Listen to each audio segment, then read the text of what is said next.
And in a desperate attempt, they're trying to somehow tie President Trump to the scandal. President Trump has nothing to do with it. He has said himself, he has nothing to hide. He said it himself. Is that not enough for you people? He's never misled us before. I've not been a fan of this man's. I don't like how he talks to us. I don't like how he talks to the nation. So I have not really had much to say until he started running. The moment the conversation shifted toward Trump, you could almost feel the temperature in the studio rise. It started with commentators insisting, loudly, that Trump had zero connection to the situation being discussed. They said it with the confidence of people who believed repeating something twice made it automatically true. He has nothing to hide, they echoed as if the phrase were a magical shield. Yet the irony was impossible to miss. The louder the defense, the more people leaned in. Then the tone switched. Suddenly the focus wasn't just on the controversy itself, but on the unexpected comedy storm that followed.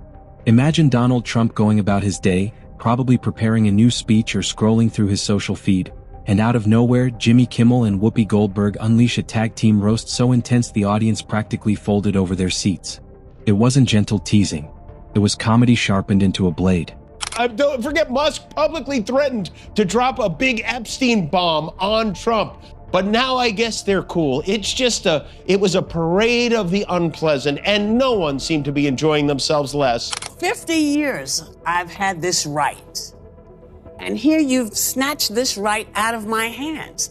You've taken my right as a woman to make decisions about myself, and you're bragging to me, and you want me to give you my vote? Jimmy took the first swing.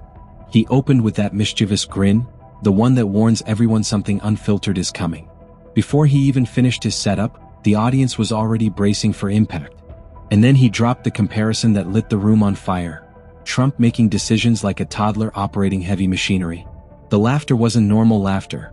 It was the kind where people start hitting the arm of the person sitting next to them. The momentum surged.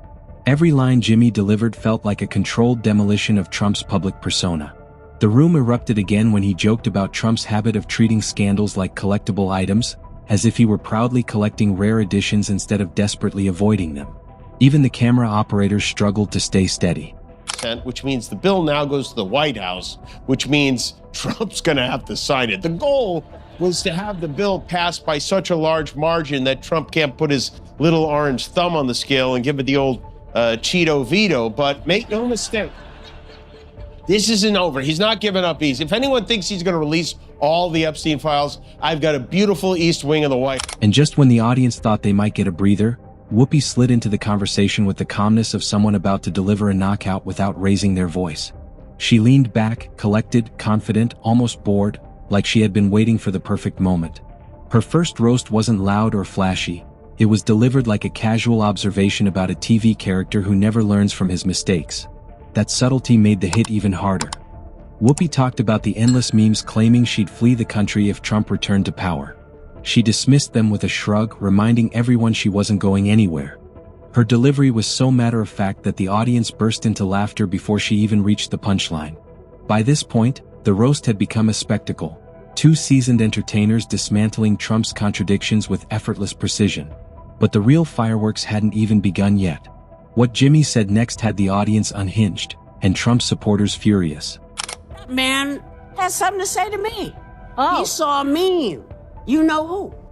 Saw a meme that said I was leaving the country. People always see these crazy memes that I'm going to leave the country if he gets in there. Somebody else thought I was leaving, was sending suggestions for people to take my place. Look, I'm not going anywhere.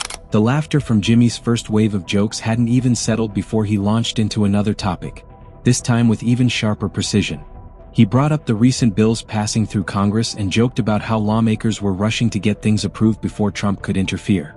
His delivery made it sound like an action movie plot where the heroes must finish the mission before the villain presses a big red button.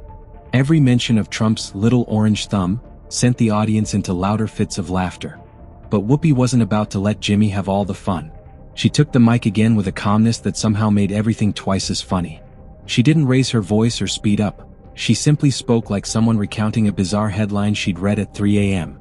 She compared Trump's ego to a skyscraper built on jelly, tall, dramatic, and shaking every time a new headline arrived. The studio erupted again, some people leaning over their seats because the laughter was hitting too hard. They ate, and then Trump kept the party going at the U.S.-Saudi Investment Forum, where Prince Salman and the Burger King made a very dramatic entrance. It's going on! Are they about to wrestle the Iron Sheik? What? And it's not for the reason, you little snowflake. It's not for the reason you think. He said nobody wanted me. Honey. We want you, Whoopi. Well, you know what? It wouldn't matter if no one here wanted me. Thank you.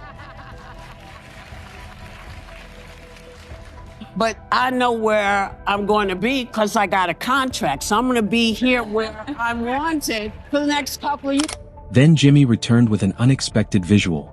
Trump at a lavish investment forum, standing beside wealthy dignitaries and international businessmen as if auditioning for a royal wrestling match.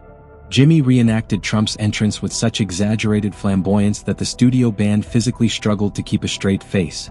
His mock commentary, asking if they were preparing to battle the Iron Sheik, put the crowd in hysterics. An almost unanimous vote by Congress, Trump's cronies in the Department of Justice still have the power to withhold information to protect ongoing investigations, to protect innocent people, or for reasons of national security. The DOJ can withhold entire documents, photos, and or video. But they would never do anything like that, would they? They're sworn to protect the Constitution of the United States. Something's fishy. Trump rolled over faster than that dog Ghislaine Maxwell gets to play with in her country club bridge. Whoopi immediately seized the momentum. She pivoted to Trump's habit of reacting to social media memes like they were official government documents. She described him scrolling through rumors and conspiracy posts with the same dramatic seriousness someone might use while reading a classified intelligence briefing. The audience cackled as she explained that one meme alone had convinced Trump she was planning to flee the country. Her response? Pure, calm confidence. I'm right here, and I'm staying right here. The crowd roared. I gave him a little love when he came out. He was checking to see if Elon made himself pregnant too. These guys, their relationship is like a Cybertruck. It's cold 1 minute, on fire the next. I guess they made up. Don't forget Musk publicly threatened to drop a big Epstein bomb on Trump. But now I guess they're cool. It was a parade of the unpleasant, and no one seemed to be enjoying themselves less than Melania. That is the look of someone who's wondering when Congress is going to vote to release her. So they ate, and then Trump kept the party going at the U.S.-Saudi Investment Forum, where Prince Salman and the Burger King made a very dramatic entrance. It's going on! Are they about to wrestle the Iron Sheik? What is happening? Once the music stopped, the real show started. Trump, say what you will about him, when he's in front of a specific group of people like he was at this Saudi investment thing, he has an uncanny ability to zero in on the issues that matter most to them. They started screaming at me, eggs, eggs. At the White House, we have an Easter egg hunt. We buy thousands of eggs. People come from all over, thousands. They asked me, sir, would it be possible this year to buy plastic eggs? I said, I'm not buying plastic eggs. The kids are going to pick up an egg. They're going to, what the hell kind of an egg is it? And we bought maximum number of regular eggs. We bought maximum number of regular eggs. He speaks like he's translating himself from Russian into English. Jimmy jumped back in, painting a vivid picture of Trump navigating scandals as if they were Pokemon cards, each one rarer and somehow more chaotic than the last.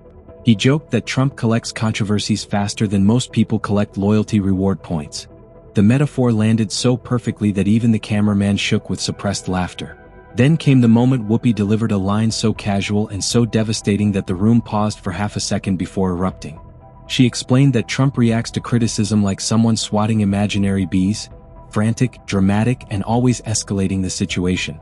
Her expression stayed completely neutral, which made the punchline hit twice as hard. The segment had turned from commentary into a comedic demolition job. Every sentence layered more chaos, more exaggeration, and more razor-sharp observation. But just when the audience thought the roasting couldn't escalate any further, Jimmy unleashed a comparison so outrageous the entire studio lost it. It turns out I was filthy. She was so filthy dirty, disgusting. Half the place left. I said I'd never hire again. I was filthy. and stand on that fact. I have always been focused. And you knew that when you hired me. I headlined, babe, at your casino, which I might have continued to play had you not run it into the ground. Exactly. But does that. You know, listen, how dumb are you? You hired me 4 times. You can go to William Morris and get the things, because I know y'all are going to be looking for it. So talk to William Morris. You hired me 4 times, and you didn't. Just when it felt like the energy in the studio had reached its limit, Jimmy stepped back into the spotlight with the confidence of someone who knew he was about to drop a line people would still be quoting a week later. He started describing Trump's public behavior as if he were narrating a nature documentary, except instead of animals migrating, he was explaining Trump's tendency to burst into drama whenever a camera turned on. His exaggerated voice, combined with over-the-top gestures, had the audience laughing like they were watching a live parody rather than a talk show. He painted Trump as a man powered almost entirely by headlines, comparing him to someone who receives emotional energy directly from scrolling ticker graphics. Every example Jimmy added was more absurd than the last, and every one made the audience louder. It was the kind of segment where even the stage crew couldn't hide their reactions. Whoopi picked the ball up effortlessly. She didn't just continue the roast, she elevated it. Leaning slightly forward, she delivered a breakdown of Trump's televised appearances like she'd been taking mental notes for months. She joked that Trump treated every camera like a competition, as though the world were constantly auditioning to be part of his imaginary fan club. The line hit so hard that one woman in the front row had to wipe tears off her face from laughing. Then Whoopi dropped one of the cleanest roast lines of the night. He's gonna take it, he's gonna fly and use it, but he's not supposed to have it. I got the Constitution right here.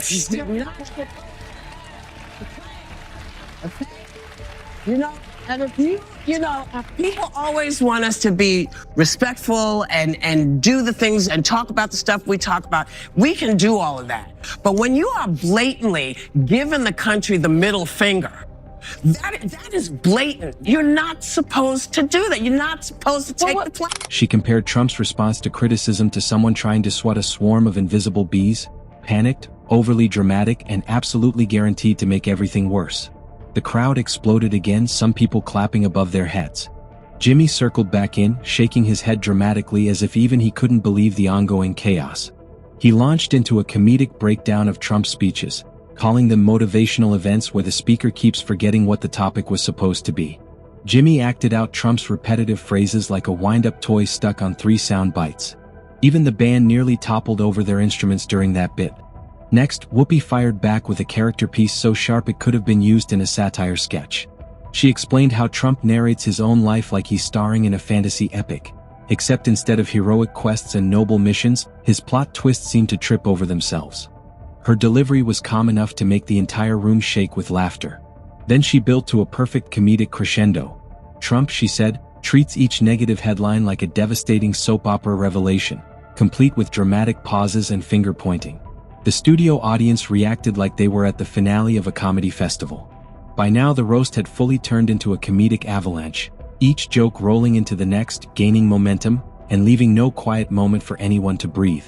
But the most explosive segment was still coming. Epstein's wing woman, she had that meeting with Trump's deputy attorney general and former personal lawyer over the summer, then coincidentally got moved right out of regular prison and into the kind of prison Felicity Huffman was in for getting her kid into college. Under the Bureau of Prisons policy, convicted sex offenders like Maxwell are not typically eligible for minimum security, but I guess 34-time convicted felons aren't typically eligible to be president of the United States either. So thanks to Trump, she now gets all these perks, including playtime with a puppy, which makes sense. She is the world's most famous living groomer. What Whoopi revealed next left the studio howling, and Trump's reaction later made it even funnier.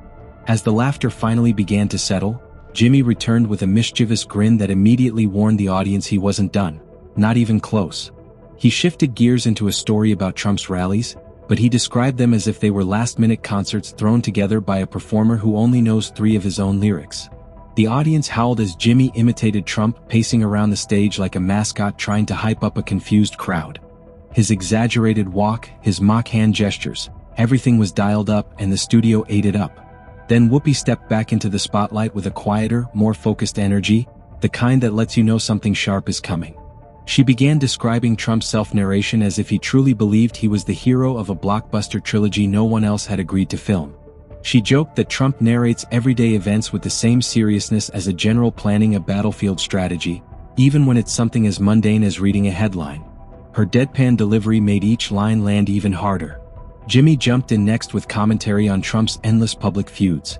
He framed them like reality show drama written by overexcited teenagers, full of exaggeration, contradictions, and dramatic reactions that escalate for no reason. He even mimicked Trump's habit of pausing for applause at the wrong moments, drawing laughter that rolled across the room like a wave. But the real explosion came when Whoopi returned with one of the cleanest, most devastating comedic strikes of the night. Oh, this will also be decided. This is the part that really tickles me. It's going to be decided by some of the same Justice Department lawyers who worked with him on these past cases. So Americans, the question is, are you on board with all of this? This is like a cash grab.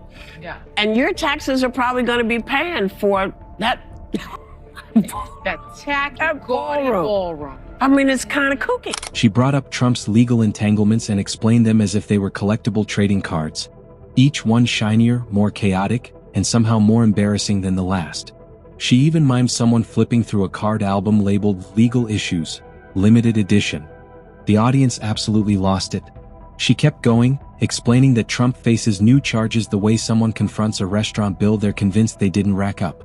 Her timing was perfect, letting each word sit just long enough for the crowd to gasp laugh before she moved on. The audience clapped so hard that Jimmy had to talk over the noise simply to continue. Jimmy then shifted into an exaggerated reenactment of Trump giving interviews, comparing him to a motivational speaker who forgot the subject halfway through the talk. He copied Trump's repetitive slogans, stiff gestures, and dramatic pauses with such precision that even the band was wiping tears. Whoopi closed the segment by describing Trump's approach to bad news as identical to sitcom parents dealing with broken windows. Denial first, bargaining second, and then a dramatic insistence that someone else is responsible. The line sent the audience into another thunderous reaction. By now, the show didn't feel like commentary anymore. It was a masterclass in rapid-fire comedy. But the final part of the roast was on a completely different level. Whoopi's closer landed so hard the studio had to pause before continuing.